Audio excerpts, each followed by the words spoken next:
Prenez-vous soin de vos oreilles?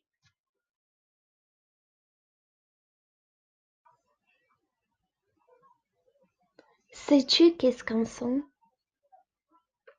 Bien sûr, le son est une vibration de la matière qui se propage de proche en proche depuis un émetteur jusqu'à un récepteur.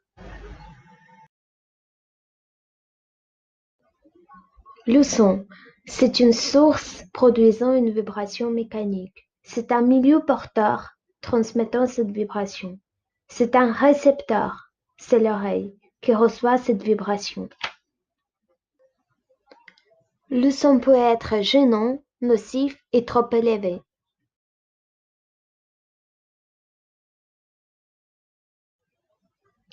Voici l'échelle de niveau sonore en décibels. 30 décibels, c'est calme. 60 décibels, c'est gênant.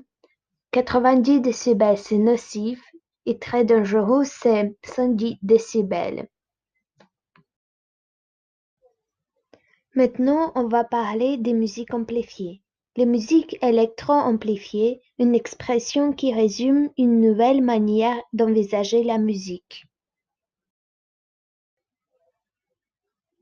Alors, c'est quoi le premier pas de la musique amplifiée? Les années 30, les premiers pas de l'électro-amplification.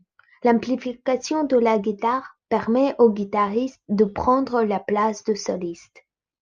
Les années 50, l'avènement du rock and roll. Il s'agit de la première musique populaire créée par et pour les jeunes et qui dépasse les clivages de couleurs. Développement technologique. L'apparition des pédales d'effet permet aux musiciens d'expérimenter de nouvelles sonorités avec notamment l'effet distorsion, guitare saturée et l'effet wah-wah-wah rendu célèbre par Jimi Hendrix. Des artistes comme les Pink Floyd ou Frank Zappa restent aujourd'hui encore célèbres pour leur expérimentation sonore. 70, l'explosion des genres et de la culture de décibels. Les progrès techniques étant de plus en plus complexes, un nouveau personnage fait son apparition, le sonorisateur. Il a pour mission de gérer les murs de son dans les concerts. En 1980-2000, le passage à l'ère numérique. En 1984, création du sampler qui permet l'enregistrement d'un thème musical. Les premiers ordinateurs, les Atari, permettent de créer de la musique électronique. Enfin, en 1985, on commercialise le CD, disque compact. L'oreille.